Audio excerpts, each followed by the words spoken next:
This clash raises serious questions about transparency, accountability, and the future of U.S. foreign policy. What do you think? Is this a necessary course correction or a dangerous overreach? Share your thoughts in the comments below. Watch until the end to get the main details and click the subscribe button and activate the bell so you don't miss the latest reports. Thank you, Madam Ranking Member. The floor now belongs to the gentlelady from Connecticut, the ranking member of the Appropriations Committee, who got here as quick as she could. Thank you, and the floor is yours. Thank you so much, Mr. Chairman. My God, this is twice in one day here, so it's great to see you. We're hearing hopping here. Thank you so much, and I want to thank the ranking member Underwood for holding the hearing today, and welcome to you, Madam Secretary, and thank you for appearing before the subcommittee today.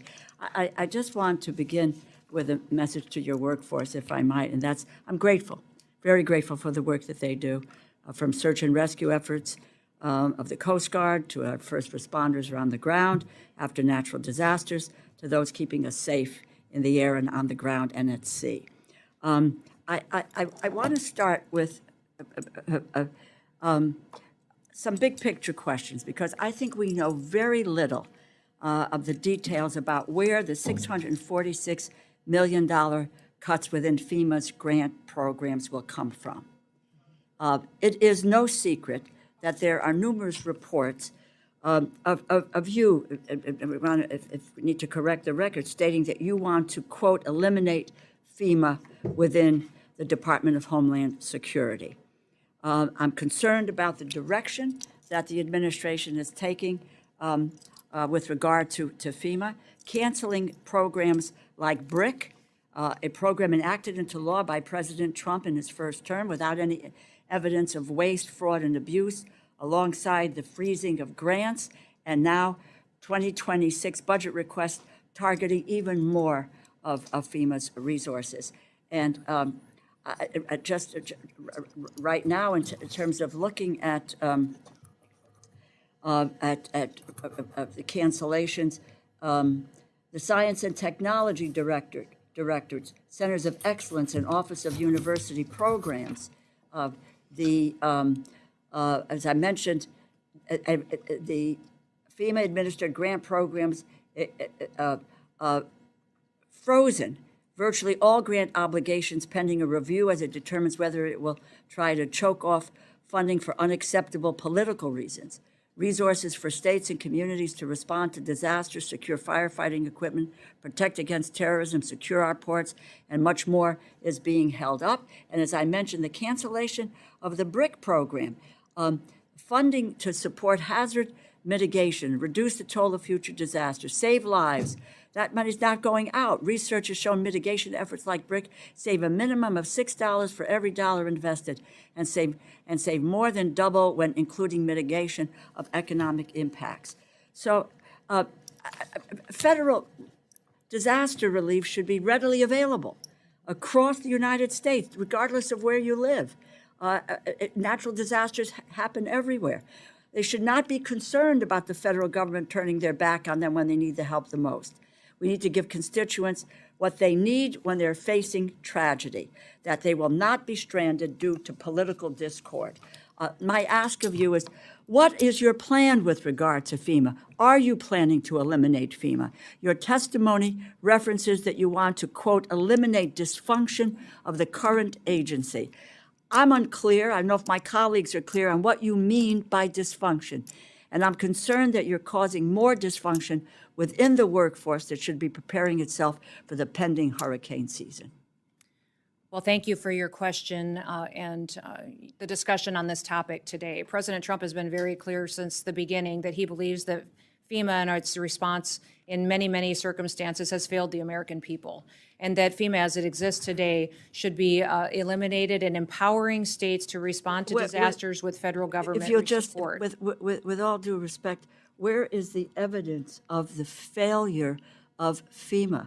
I don't know about everybody else on this. My state, Connecticut, was hit very, very hard with Superstorm Sandy. Every community in some way or another has been hit by that. And the FEMA on the ground, people come in, work with the families, deal with getting the funding out.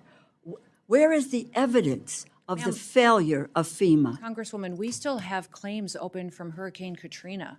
We have fire claims that are still unpaid to people who said they were due them 7 to 8 to 10 years old. They have never been paid by FEMA. So one of the worst things that the federal government can do is to stand up in front of the American public and say, we will be there, we will walk alongside you in the most horrible time of your life, and then never follow through on it. Well, that's what not- the president has said is he's sick and tired of federal agencies that pick and choose who wins and who loses. He wants to make sure that the federal government's commitment, when it makes a commitment, that it follows through. So he's going to empower states. The federal government and is local- abdicating its commitment to the American people who It find did themselves. certainly under Joe Biden's administration. But now President Trump's going to make sure Let me just say this that to you. The communities are Office ready of for Professional disasters. Responsibility. The Office of Professional, because I knew you were going to go there. As you know, FEMA's Office of Professional Responsibility, under the Biden administration, there was no evidence, no direction or agency or field leadership to discriminate against disaster victims based on political I'll affiliation, give you all which the was a evidence you charge. need. I'll follow up with you. Well, get and you I will those follow back. up. I will follow up, and I follow up with my colleagues, quite frankly, and to really listen to people whose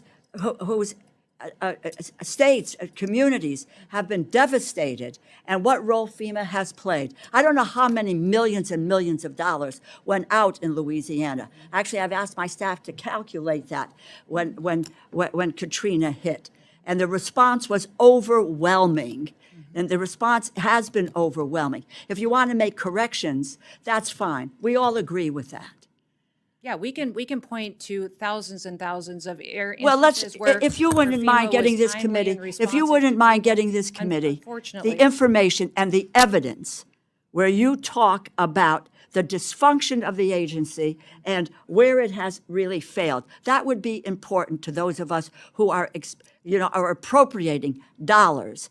And it would appear that the administration overall has a way in which they're looking at dismantling the federal government. The states will never have the amount of money because the federal government isn't going to pass that money to the states to be able to deal with what happens. It's when the federal government comes in and be able to give a hand to do that.